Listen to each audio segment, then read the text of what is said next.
এই যে মসজিদে 2 জন নামাজ পড়ে আসলে, আমরা দোকানে এখানে 50 জন। এখন আপনারা ভালো, আমরা তো আপনাদের কাছে মরবো না, মরবো আর জায়গায়। আমাকে ব্যবসায়ী গেছে যে আমরা তো ভালো জায়গায় যাই একটা ই করবো, আমরা তো যাবো না, আমরা যাবো খারাপ পথে। আমাদের ভালো ভালো পথে যাবো না। দেখতে ঘিরে ঘিরে। তৌফিক দান করে। হ্যাঁ। এই সময় আরো ভালো চেষ্টা করি। এখন যদি আগামী দেশটা কেমন চলবে তা তো আপনার ভোটের উপরই নির্ভর করবে না ভাই। জি। পরে হাই হাই করতে লাভ নেই। তো হচ্ছে আবার যদি মনে করেন যে কেউ সে ধরে না আমি বা আর একজনই হোক, আপনাদেরকে কোনো সাময়িক কোনো কিছু দিল, অনেক মানুষ আছে না প্রলোভন দেখালো, তার বিনিময়ে যদি যাবে না। আচ্ছা 5,000 টাকাই আপনার যদি চলে, 5,000 টাকা আপনার কয়দিন চলবে বলেন? চলবে। তাহলে 5,000 টাকার বিনিময়ে আপনার কাছ থেকে আগামী 5 বছরের জন্য দেশটাকে লিজ করে নিয়েছে।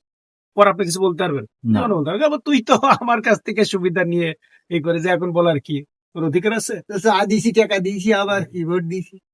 যাই হোক, আমরা চেষ্টা করি সবাই যার যার জায়গা থেকে সবাই মিলে চেষ্টা করলে আল্লাহ চাইলেও ভালো হবে ইনশাল্লাহ। আর আমরা যদি না চাই তাহলে আল্লাহ কি ভালো নিজে হাতে করে দেবে এসে বলে না। জীবনও করে দেবে, আমাদের চাইতে হবে। চা ভালো বানায় আমার ভাই। এসএল গাড়ির ভিতরে